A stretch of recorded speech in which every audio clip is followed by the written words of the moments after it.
Hello, good afternoon guys. Welcome to MK Community Brokerage. My name is Mohammed. In this video, we're going to go over the summary of sanitation rules and regulation.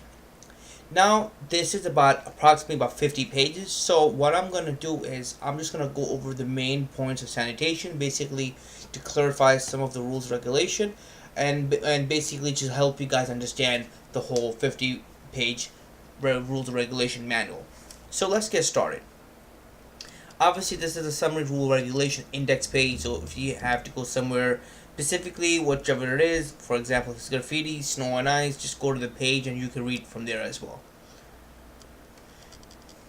Obviously, if you ever need assistance, you may contact any of these numbers. These numbers or websites are here to provide assistance if you need more clarification purposes, whatever the case is, they will be able to help you out.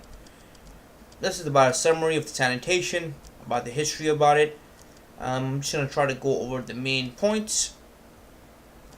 This is the general code and provision. A lot of times people get summons from sanitation inspectors and they don't know what the summonses are for, or they don't really know, but a lot of times they usually give you like the manual over here listed. They usually give you the codes and violation, what it is. So for example, sidewalk and gutters, they'll tell you what type of cleaning it should be, how it should be, what time they'll see it. For example, sidewalk and gutters, their hours are from 8 a.m. to 8:59, from 6 to 6:59. This is the time they usually come in and they'll see that if you have cleaned or not. Fines and violations are over here listed on the right hand side, so if you ever need to look anything over here, if you got hit with a violation, you may feel free to do so. Littering, sweeping, throwing out is also offenses over here. As you can see, the first offense is $100 to $450, and it describes you about littering, sweeping, and throwing out. Obviously, it talks about over here how it's illegal and what they can do if they visually see you.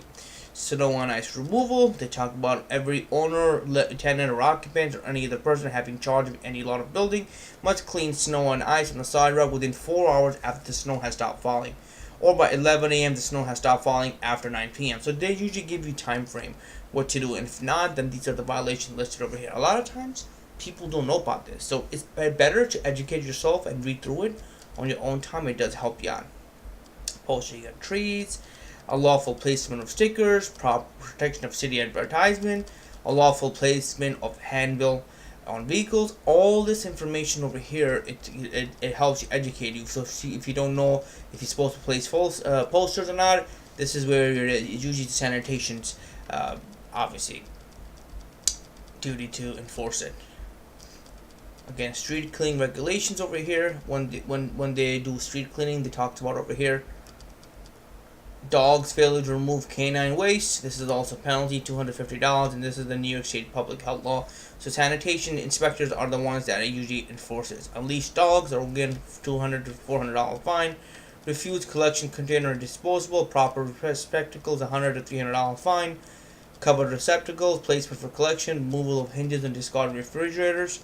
As you can see, the list goes on and on. And like I said, I'm not going to talk about every part of it, but these are some of the things that a person should be available. Obviously, if you get summons with some of the things, make sure you read through it, because once you get a summons, you could either plead guilty or not guilty. And usually they say the not guilty fine is cheaper than pleading guilty. I'm sorry, the guilty fine is cheaper than pleading not guilty. But I always recommend people to fight their ticket, especially if you feel like it was unfair. I know a case where this person got a summons for not cleaning the sidewalk inside the homes, basically considered as a sidewalk. They didn't clean it, and they usually, like the hours I listed before at the beginning of the video, there was hours listed that they were supposed to clean during those hours, and obviously inspector comes in during those hours, and they saw that there was litter, and they end up getting the violation. Now the person actually did end up going to court and taking pictures and everything, saying that it was a windy day, which was not a lie. It was a windy day that day, and the person did actually ended up cleaning that place where the inspector stated, and then obviously the person only pleaded that how can you clean a certain sidewalk 24 hours 7 days a week when the wind is constantly blowing, and especially when there's an open yard to the wind to come in. So keep in mind that some of the things that does that if you do can fight back, as long as you have proof. Make sure you get proof, like notarizing from your fellow neighbors that did really see that there was no garbage during the day or before, whatever it is. As long as you bring proof, pictures and stuff like that, your violation is a good chance of getting dismissed. And Obviously, this is, as you can see, examples of the common violations. As you know, you can see how they actually talk about violations and everything. So you can always check this out. It's an excellent thing to see. Obviously, you learn about the law as well, the sanitation law, the environmental protection law, the Department of Health law.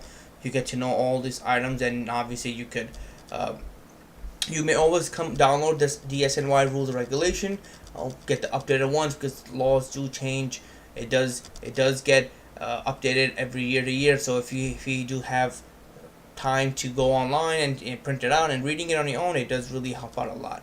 So keep in mind. There are places where, well, not this place. There are like a lot of places where you could go and fight the tickets. A lot of times, if you get it the first time, you don't have to. You could go to anywhere as long you the inspector that gives you the summons don't show up. They usually don't show up for some reason. You usually just plead to the judge, and the judge ends up,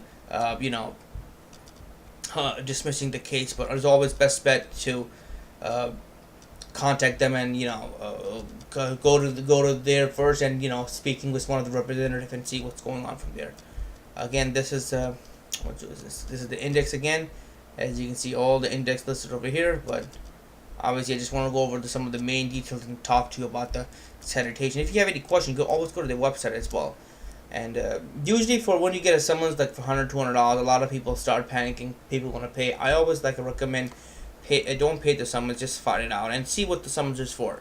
Like I said before with my first summons, the person that I was speaking about, the person did end up fighting the ticket. The other person did end up winning the summons, and it was proof. I did see it in the mail, and he did show it to me. It did get dismissed. So keep in mind, you can't fight these summonses. Other than that, thank you again, guys, for watching this video, and I hope you guys enjoyed it. If you guys have any other question, comment, concern, please comment, like, subscribe. I'll try my best on my part to help you out as much as I can. Thank you again, guys, for watching this video, and I hope you guys enjoyed it.